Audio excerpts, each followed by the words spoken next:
One of the things you want to do when you want to have a really nice meal is you want to get yourself a good juicy steak. Now, when you're on a diet, you tend to think, oh my God, I can't have steak. It's got all that fat. On keto, you can have steak, you can have meat. Don't really worry about the fat. Don't worry about the calories. Steaks have no carbohydrates, and so they're good on keto. I'm going to show you how to cook a great steak. Whether you're on keto or not, this is the way you cook a great steak. On keto, it's just pleasant that you can have a steak.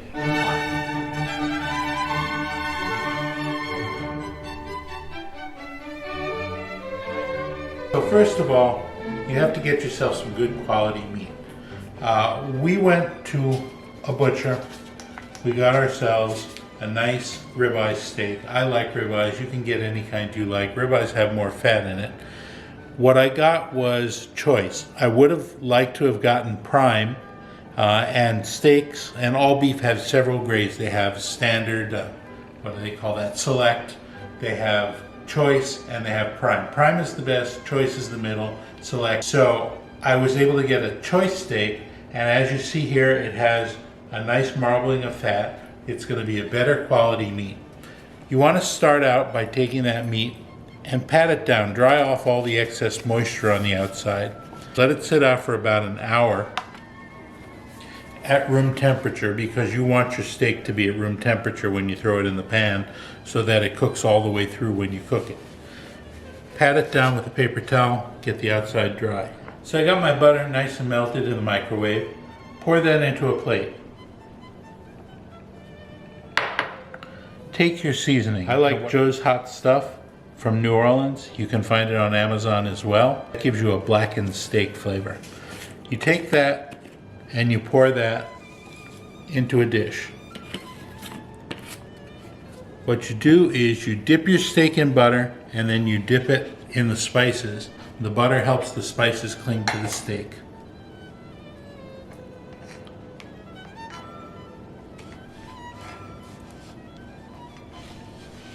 And you want to get it good and coated. Do the same thing with the other side. Looks like I need more spices here, so I'm going to add some more in. And get that steak good and coated with the spices. And that's all you do to prep your steak. Now you want to let it sit for a little while you get your pan nice and hot. You want to start with a cast iron skillet. If you don't have one, you should get it. It's one of your most versatile tools in the kitchen. You should definitely get it. We also have a burner that goes extra high, and it's made for boiling water. But if you don't have that, you can use your regular burner. Put it on the hottest burner you have and turn it on high. Let that cast iron skillet get white hot, just as hot as it can be. Don't put anything in it, just let it get hot. When it gets super hot, you're going to throw the steak in it. The steak will sizzle and smoke, and hopefully you've got a good ventilation system, otherwise your house is going to be full of smoke. You throw the steak in there, you leave it on one side for 5 minutes, then you flip it over. Now, do you want rare? Do you want medium rare? Do you want well done? However you want it. I hope you don't want well done. But if you want rare, you cook 5 minutes on one side, you flip it over, and you cook 3 minutes on the other side. If you want medium rare, you cook 4 minutes on the second side. 5 minutes the first side, 4 minutes on the second side. And for medium, you cook 5 minutes on one side, 5 minutes on the other side. And then beyond that, feed it to your dog. You want to let it cook for another 5 minutes. You notice there's no butter in the pan. You just put it in plain with the seasonings on it. This is a blackened steak. This is the pure way to do it. It's great. Okay, this is cooked.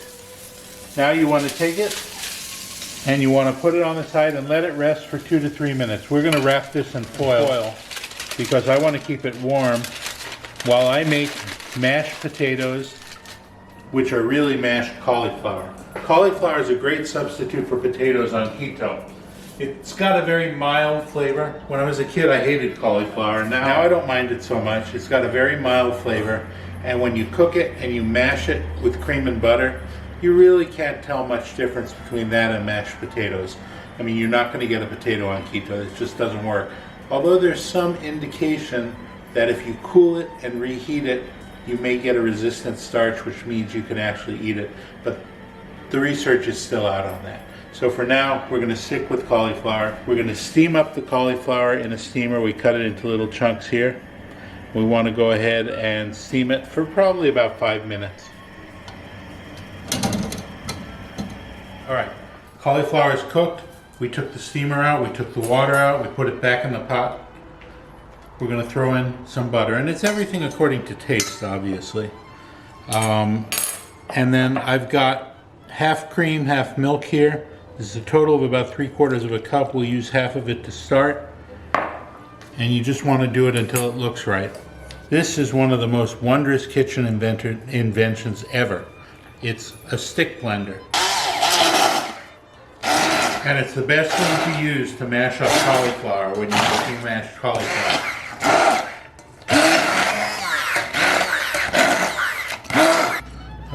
That actually looks pretty good. Let me mix it up.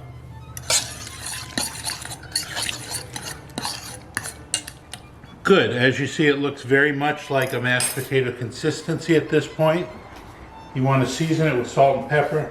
Do it to taste. I kind of know what my tastes are, so I'm going to do it appropriate that way.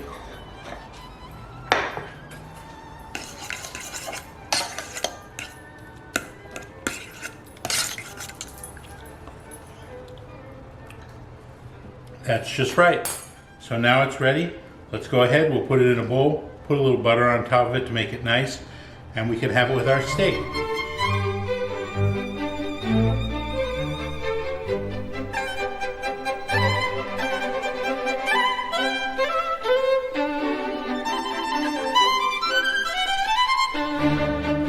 So as you can see, we've got a nice piece of steak, a nice chunk of what looks like mashed potatoes. And even though the steak is really dark on the outside, I cooked it to a nice medium inside. Young would certainly prefer medium rare, so I'll probably cook it less for her. And now the proof is in the tasting.